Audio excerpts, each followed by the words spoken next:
sinceramente, escuchando a Morelli, nos viene una cantidad de preguntas formidables. Yo las tengo, pero yo quisiera que fueran ustedes los primeros que hablaran con este Morelli, porque el caso Padilla fue un caso bien elaborado y bien planificado por la seguridad del Estado.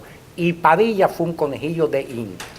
Jorge Edwards, el diplomático chileno, que por aquellos tiempos estaba en La Habana y compartió con Padilla, con Lezama, todo este grupo de intelectuales, en la primera edición de su libro Fuera del Juego, dice que se lo advirtió a este Padilla: lo que te viene para arriba es grande, tienes que prepararte o tienes que tomar una determinación. Y Padilla no lo hizo y fue víctima de todas aquellas cosas. Pero bueno, ¿alguien tiene algo que decir con Morelli? Yo tenía una pregunta, pero es como al final, el epílogo, porque viene... El alma cubana, usted dice que cuánto más tiene que existir. El alma cubana no la arrancamos nosotros y la llevamos con nosotros al exilio, al extranjero, y queda poco del alma cubana regada en pedacitos de cuerpos, porque ya el alma cubana yo creo que no existe. La llevamos nosotros los que quedamos, que salimos en la edad de los 20 y creíamos que los pobres viejos se morían sin llegar a Cuba, y ya nosotros estamos ya en casi 100 años. Y pienso eso, ¿qué queda del alma cubana? Bueno, yo pienso, ante eso yo pienso, en cierto modo comparto su, digamos, pesimismo, porque efectivamente cuando vemos a muchos de los que llegan, pensamos en que, pero a la vez hay que pensar, digamos, en todas esas mujeres, esas damas de blanco que están allá y que se enfrentan, y a una serie de personas, porque por ejemplo el presidio cubano no ha dejado de existir. Es decir, con el presidio cubano ha pasado exactamente lo que pasó con la SUMAP, que dejaron de llamarse UMAP y pasaron a llamarse de otra manera, pero siguieron existiendo. El presidio político cubano sigue existiendo. Hay personas que van a la cárcel en un país, por ejemplo, por protestar por cualquier cosa, pero también por matar una vaca para alimentar a su familia, y eso también es político. Y muchos de ellos llegan a adquirir una conciencia política dentro de... Y esa gente también es Cuba. Así que yo me siento en cierto modo,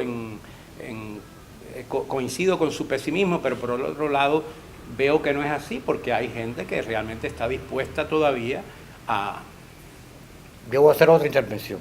Discrepo de Digna completamente, porque a mi entender estás hablando y estás sintiendo, como sentimos todos, dentro de nuestra alma individual, la que está dentro de tu materia, pero el alma cubana trasciende eso. El alma cubana no se ha ido ni ha dejado de irse. El alma cubana está ahí están las enseñanzas de José Martí, ahí está todo, aquí está Morelli con esta conferencia que nos ha dado, alma cubana. Eso no ha muerto, porque si hubiese muerto el alma cubana, Morelli no hubiera dictado esta conferencia, ni se hubiera suscitado esta conversación. Nosotros vamos a morir, y va a morir nuestra materia y quizás nuestra pequeña alma, pero el alma cubana no, esa nos trasciende. Esa es mi opinión. Muy bien. A mí me gustaría observar algo. ¿Usted iba a contestar? No, yo estoy de acuerdo con Albertín. Sí. Porque mi médico se llama Alberti, entonces me confundo. Oye, yo estoy de acuerdo con lo que dices tú. El alma cubana somos nosotros los que estamos aquí. ¿De todo? Y los que hemos dejado atrás. Yo llevo 32 años tratando de sacar a mi primera nieta que nació ya yo estando en España.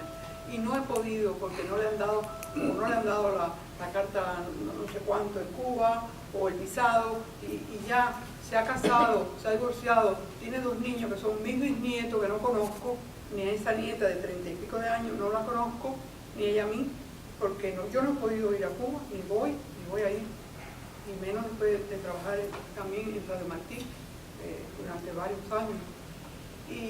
Pero el alma cubana mía está en contacto con esa niña que ha ido creciendo y le ha ido mandando juguetes y desde teteras, desde España y qué sé yo, y ahora por internet podemos comunicarnos malamente porque ella tiene problemas allá para comunicarse con el extranjero, bueno, todo el mundo allá.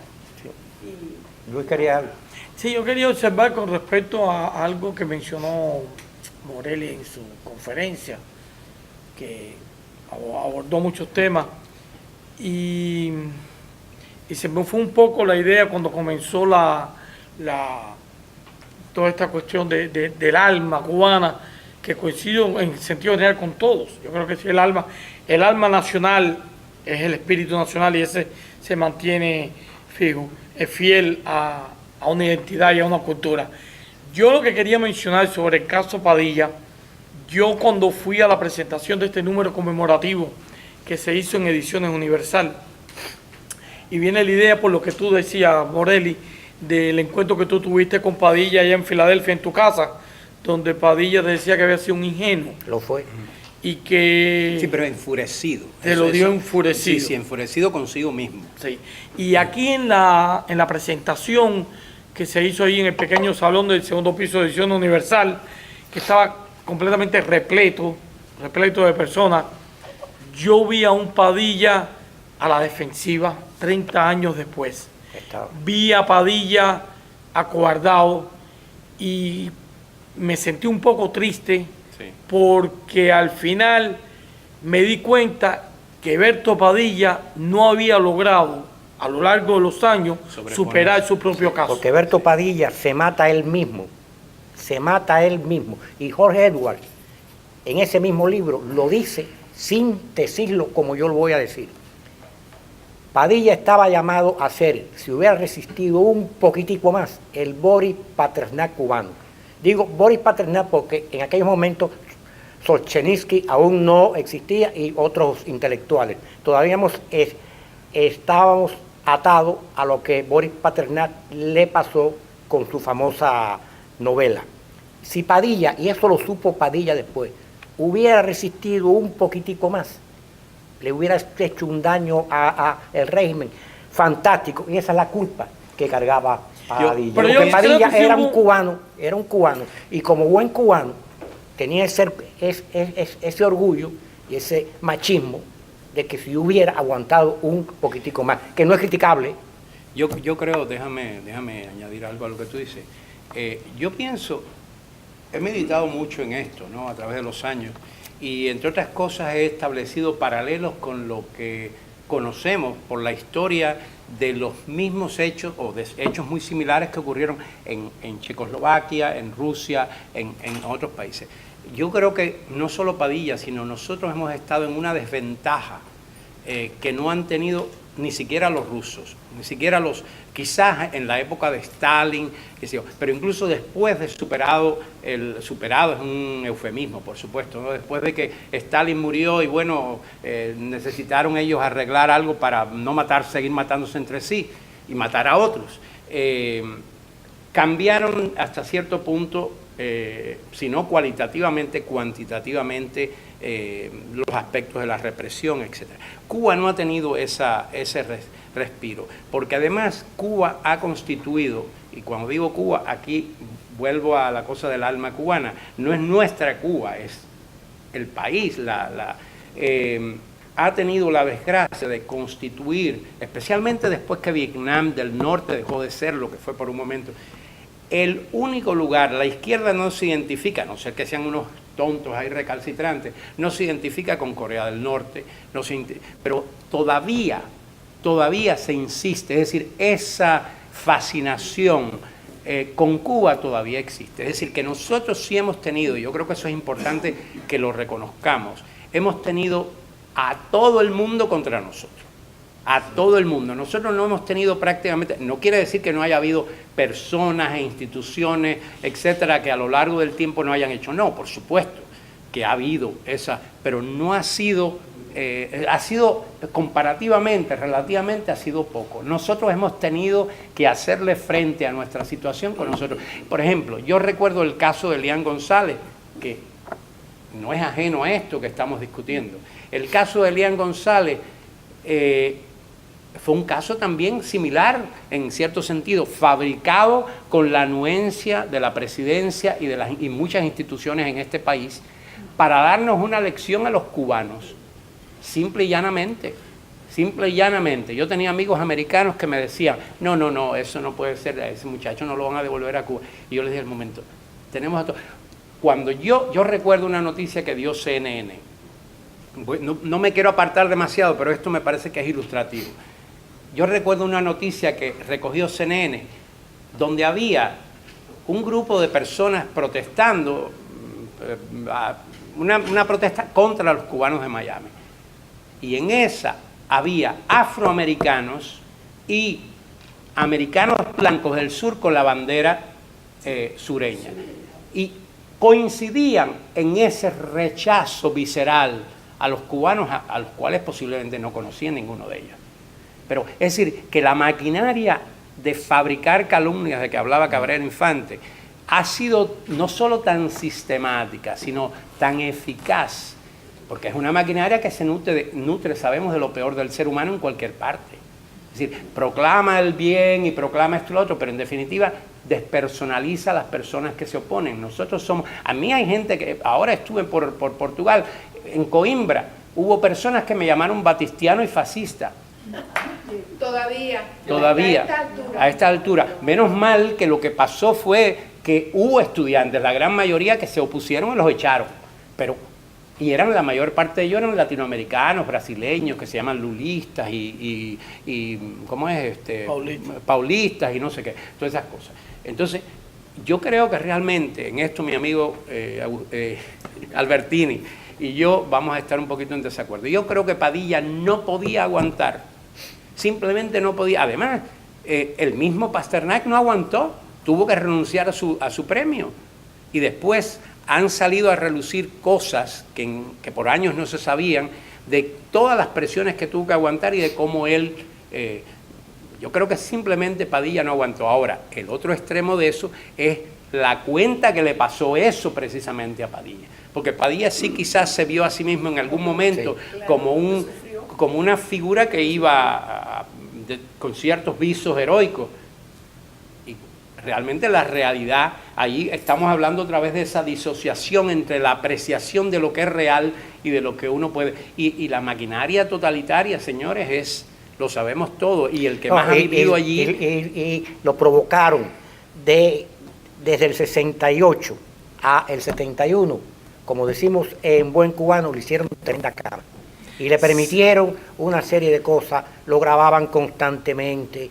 Hay una anécdota de que en una habitación de El Riviera, estaba Jorge Edward y otra serie de cosas, y él le dijo, él estaba de trago. Entonces, esto está en la primera edición de Fuera del Juego, del libro de Edward, persona no grata. Él mirando hacia donde se suponía que estaba la cámara grabando lo que era cierto, le dijo a Barbarroja, ¿cómo se llamaba? Piñeiro. A Manuel Piñera, sé que me estás grabando y tú eres un hijo de esto y tú eres lo otro y tú. Entonces, Edward le dijo, no hagas eso, que te va a pesar lo que estás haciendo. Te van a ir arriba, y cuando llegó el año 71 le fueron arriba con todo eso. Pero yo quisiera Lo provocaron, lo hicieron, porque él pensó, en cierto momento, creo yo, que él ya estaba un poco intocable. No estaba intocable.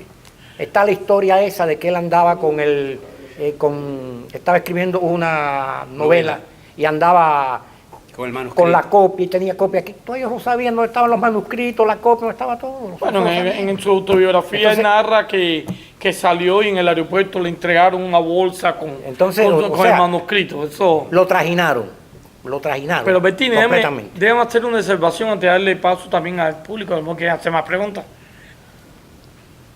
Todo eso que se ha hablado aquí es cierto, pero también hay que verlo en varios ángulos. Uno, Padilla no aguantó, se sentó las bases para un periodo de represión cultural. Para un nuevo. Sí, porque habían comenzado primero con palabras de los intelectuales. Un nuevo represión cultural. Se estableció también un patrón a partir de ese momento, de un realismo socialista literario extremo. Pero a su vez, y es el otro ángulo, la otra mirada posible, la intelectualidad latinoamericana que estaba obnubilada por el castrismo, de repente empezó a ver que el castrismo no era eso que ellos habían pensado y que habían apoyado.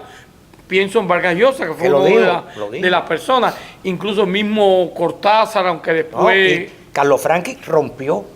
Carlos Franqui rompió en esa época. Está la primera y la segunda carta de los intelectuales internacionales apoyando el caso Padilla, los problemas de Padilla. O sea que, desde el punto de vista histórico, ya vamos más allá del caso individual, desde el punto de vista histórico, yo creo que hizo un aporte para que hubiera una visión negativa sobre la persecución intelectual. Fue fantástico, pero como decías tú, que él estaba a la defensiva cuando tú lo viste, porque era un hombre y era un cubano, los cubanos somos así. Y era humano. Pero entonces él se preguntaba, cuando mismo él te confesó en Filadelfia, fui un iluso. Eso lo hubiera hecho yo igual que él, yo me hubiera comportado como él. Y a lo mejor me hubieran partido la vida como él. No, Reinaldo Arenas, que era más guapo en algunos aspectos. Entonces, que él le digo a la seguridad del Estado, él cargó llame el con papel que tengo que firmar. Claro, él cargó con aquello. Sí, lo que pasa es que en el cubano, te paso la palabra, sí. Lo que pasa es que en nosotros también, y yo lo digo en esto, hay un elemento que quizás nos viene de nuestra tradición mambisa y heroica y todo eso, de querer exigirle a la gente un comportamiento que no es posible. Claro. Yo cuando hablo, no hablo casualmente de Erasmo de Rotterdam. Era la época en que realmente la iglesia podía mandarte a quemar o lo que fuera. Y sin embargo, Erasmo de Rotterdam no fue sometido a ninguna de esas cosas. Es decir, no estoy diciendo esto es mejor, aquello es peor, sino que digo, en el caso de Cuba, es la maquinaria perfecta. Porque además de la maquinaria totalitaria, es una maquinaria que ha existido dentro de una isla.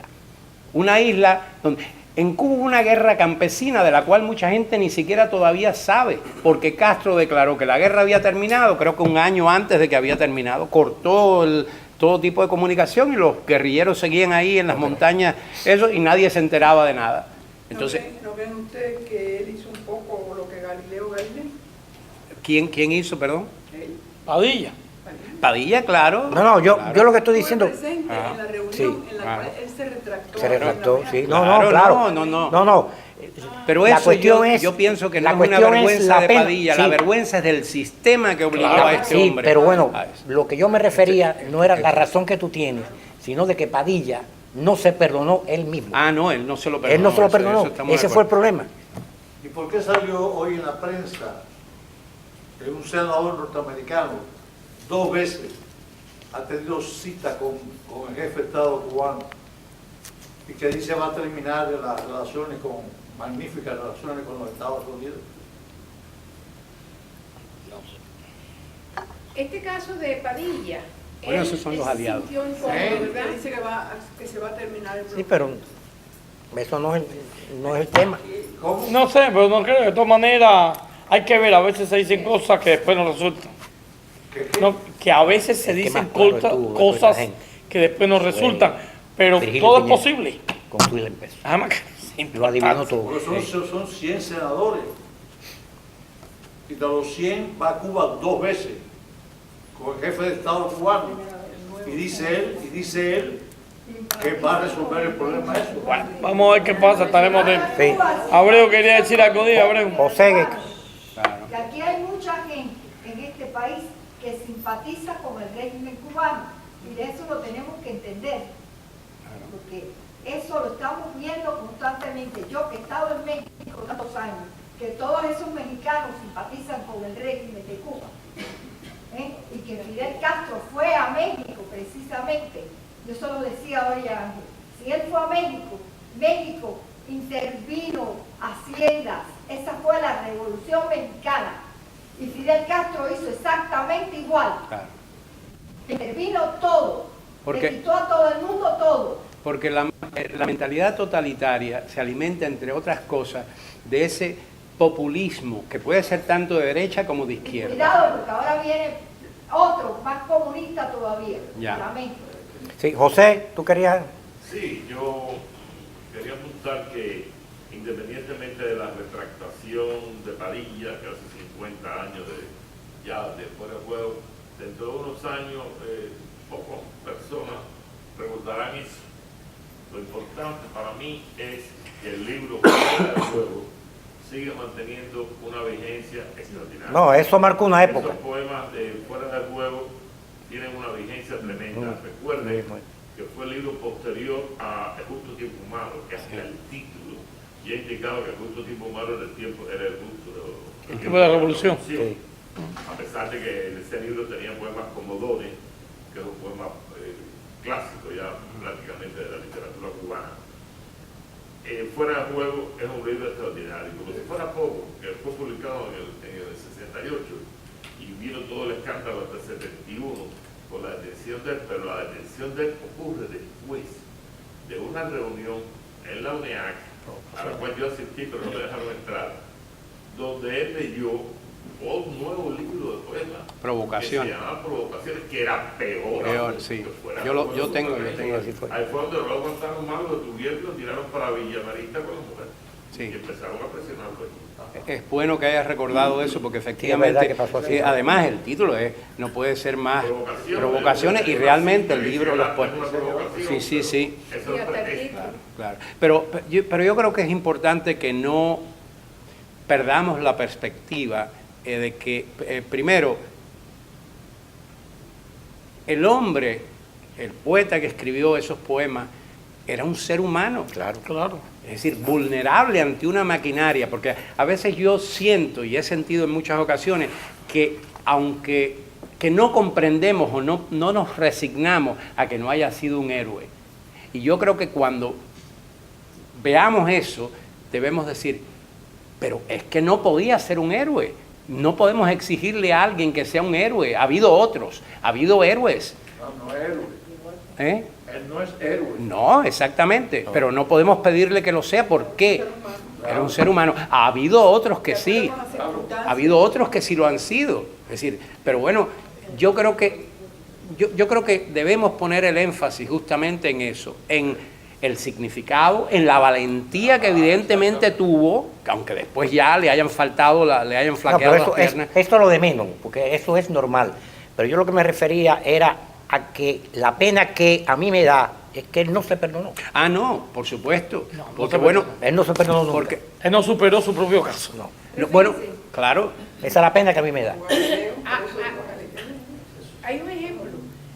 Yo pienso que él fue lo que le hicieron el producto de la maquinaria que ya estaba establecida por la Unión Soviética y la implantaron en Cuba. Y él tuvo que sufrir todo eso. Pero recuerden que José Martí vino a morir en Dos Ríos porque cuando él escribía y luchaba, no todo el mundo estaba de acuerdo con lo que él hacía. A él lo criticaban, contra él había 1000 opiniones porque decían que sí, que es muy cómodo hasta acá. Él se inmoló porque en la época, que es lo que no pudo hacer Padilla, Ese no hubo la arrastre. oportunidad. Mira. José Martí dijo, yo voy a demostrarlo con mi vida. Y él entró, porque fue muy polémica la ida de Martí a Dos Ríos, a salir por Oriente a pelear, porque el primer día que salió, vestidito de limpiecito, y él decía, aquí vengo, y lo mataron. Lo que le faltó a Padilla fue eso, porque no tuvo la oportunidad, porque el reino es dominante, que domina la mente y el espíritu de las personas que están allá, y ellos lograron triturarlo y ponerlo en baja. Cuando este señor salió, ya él no tenía. El problema es que ya Padilla, lo habían digna, inutilizado. Padilla era y sigue siendo un cubano más. Y los cubanos no nos perdonamos eso nosotros mismos. Hay que Y eso le pasó a él. Hay que hacer. Pero hacerlo valer. otro caso sería Porque arrastramos el de eso Heredia. de este José Martí. El de Heredia sería otro caso. A Heredia todavía, los que se acuerdan de él, porque ya también Heredia ha pasado a...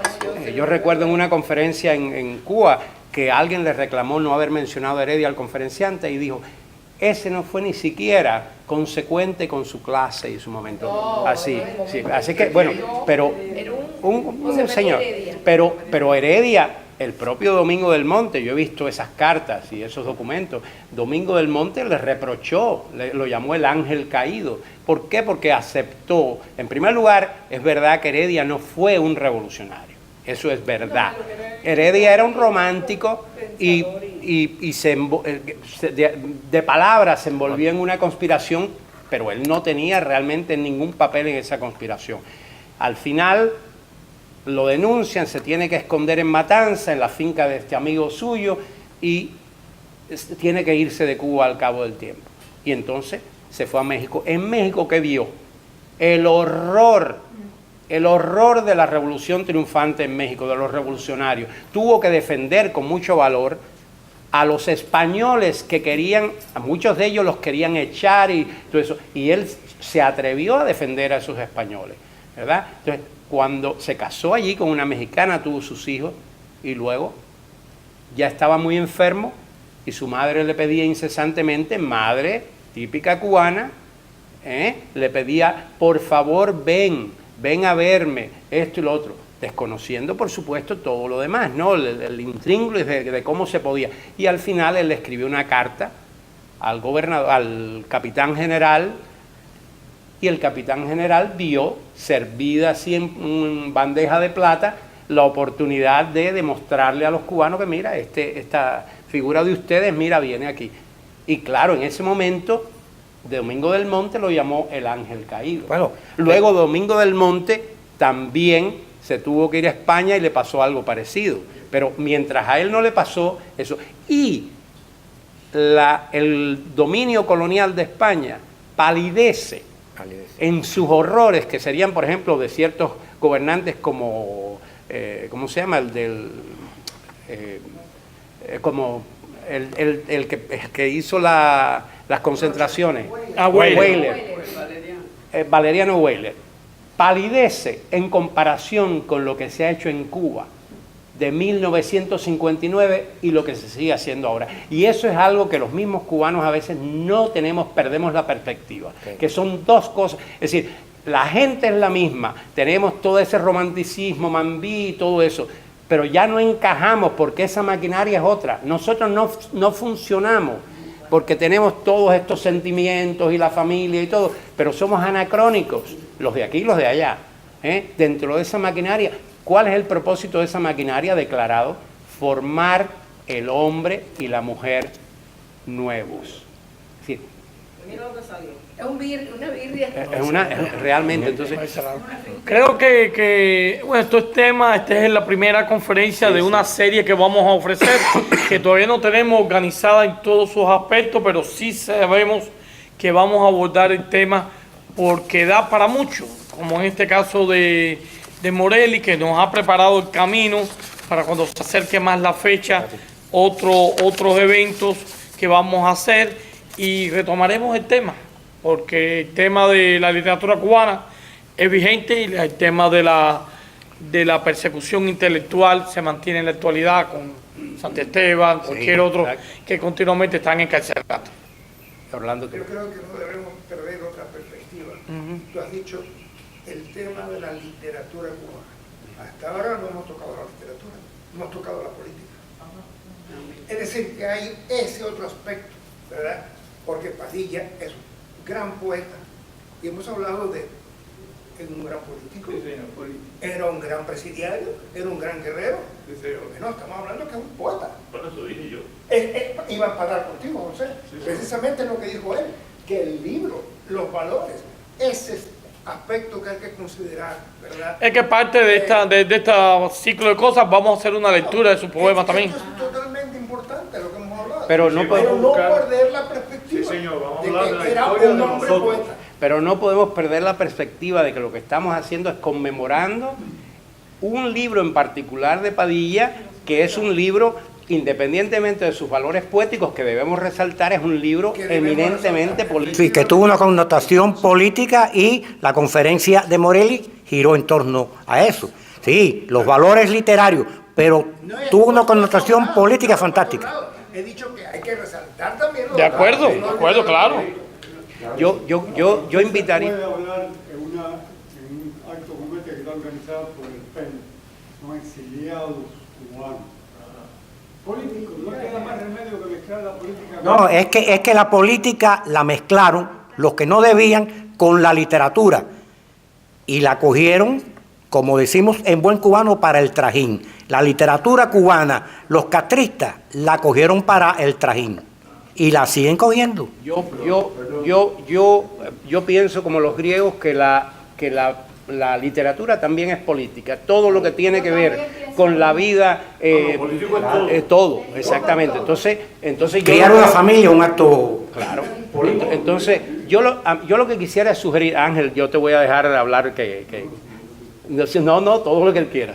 Pero yo lo que quisiera es invitarlos, en vista de lo que vamos a seguir haciendo, a que meditemos en algunas de estas cosas, a partir de nuestras propias experiencias, de nuestras propias lecturas, y que hagamos una especie de análisis, no sé, una especie de juicio acerca, es decir, no hablar en el vacío, sino hablar de cómo se ha generado esa literatura a partir de, incluso podríamos irnos al año 59, es decir, la literatura que hubo antes y la que hubo después.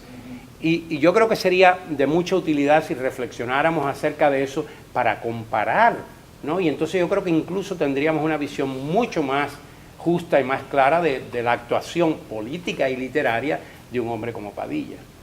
Ángel. Sí, porque tenemos que resaltar una peculiaridad que tiene la literatura, que ha recogido en todas sus etapas los problemas políticos de su país. Claro. Porque sí, Heredia, pero Cenea también lo hizo. El mismo Martín, como fue, Claro. y que ahora Padilla lo haga, es una continuación de una especial característica que tiene la literatura cubana, que refleja esos momentos de la historia. Por tanto, la literatura cubana ayuda, y la poesía cubana ayuda también a clarificar el proceso histórico, en el cual Padilla es un peón importante. Esta fue la mirada histórica del evento. La mirada Todo histórica, lo lo que que- significó ese. Yo quisiera, Bettini, que aquí tenemos a Bro que tiene una memoria prodigiosa y que se sabe varios poemas de Padilla de memoria aquí de fuera de juego, que diga menos uno. José, ¿Quiere decirlo? No es conveniente, vamos a poner el libro. ven para acá, José, ven, dilo aquí, dilo desde el micrófono. No, ven para acá, no tengas miedo escénico. Ese libro fue fundamental en mi juventud y todo el grupo de personas que empezamos a acercarnos a la literatura, lo adorábamos. Después lo odiamos cuando se retractó. Claro, Pero ahí está el lo cubano, entendía. ahí está el cubano. Mi amigo, Y es lo que dice Ángel, que ha estado muy ligada la literatura. mi amigo Pepe Carpenter decía, hablando de Auburn, Alabama, donde él vivía, cuando yo le dije, no, pero aquí es muy bonito, qué sé yo. Cuando yo le dije, me decía él, haciendo alusión a la película Hiroshima Mon Amour de Alain Resnais, decía, tú no conoces Hiroshima. Me decía él, refiriéndose a Auburn. Y yo le digo, ustedes no conocen Villamarista. Después que tú estás en Villamarista, que sabes que eres un pelele de ellos ahí, que pueden desaparecerte, tenerte 100 años, hacer lo que tú quieres y no hay abogado, no hay nadie que ni siquiera se entere que tú estás ahí. Tú firmas todos los papeles que te diga que firmes. Después cuando salgas, tú dices, bueno, si salgo vivo, niego todo eso que dije ahí. Ahí, bueno, voy a decir uno contigo de Padilla que se llama Instrucciones para ingresar en una nueva sociedad. Imagínense el efecto de ese poema para esa gente. Lo primero, optimista. Lo segundo, atildado, comedido, obediente. Haber pasado todas las pruebas deportivas.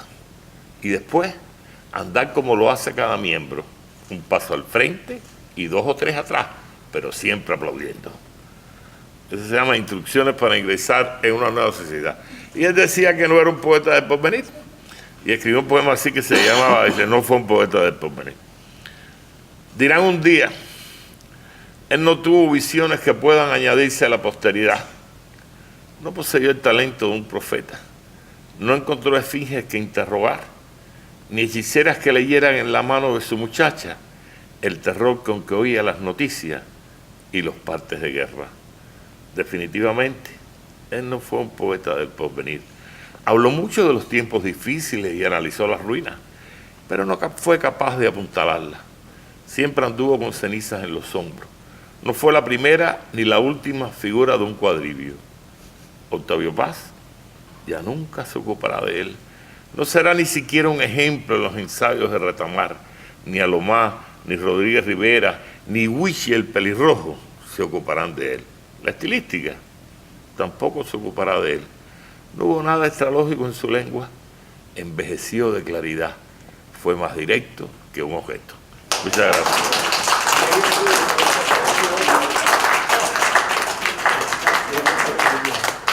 Francamente debemos agradecerle al miembro, porque es un orgullo que sea miembro del Pen Club, Rolando Morelli, esta magnífica conferencia, haber compartido con nosotros todo esto, y ustedes, todos nosotros, que hemos tenido este intercambio que es tan fructífero a fin de cuentas.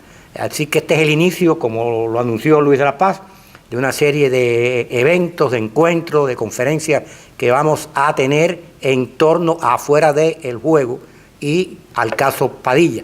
Y tal como dijo nuestro vicepresidente Orlando Rosardi, analizar lo que es la poesía propiamente, que es muy difícil, como también dice Ángel Cuadra, la literatura cubana, separarla de lo político. Porque, por cierto, ya para terminar, recientemente leí un libro de un historiador amigo, donde Juan Clemente Cenea lo acusa de agente del gobierno español. Todas esas cosas pasan, todas esas cosas pasan entre cubanos. Bueno, muchas gracias por haber estado aquí. Estamos muy contentos por esta magnífica conferencia de Rolando Morelli, que ha venido expresamente desde Filadelfia, y la acogida y la resonancia que ha tenido entre todos nosotros, a pesar de la tarde de lluvia. Pero esto se ha llenado de sentimiento y de creatividad y de cosas tan bonitas como nuestra querida Digna, cuando habló del alma cubana, que se suscitó un pequeño reflexión filosófica entre todos nosotros. Porque, bueno, pues muchas gracias y ha sido un placer compartir con todos.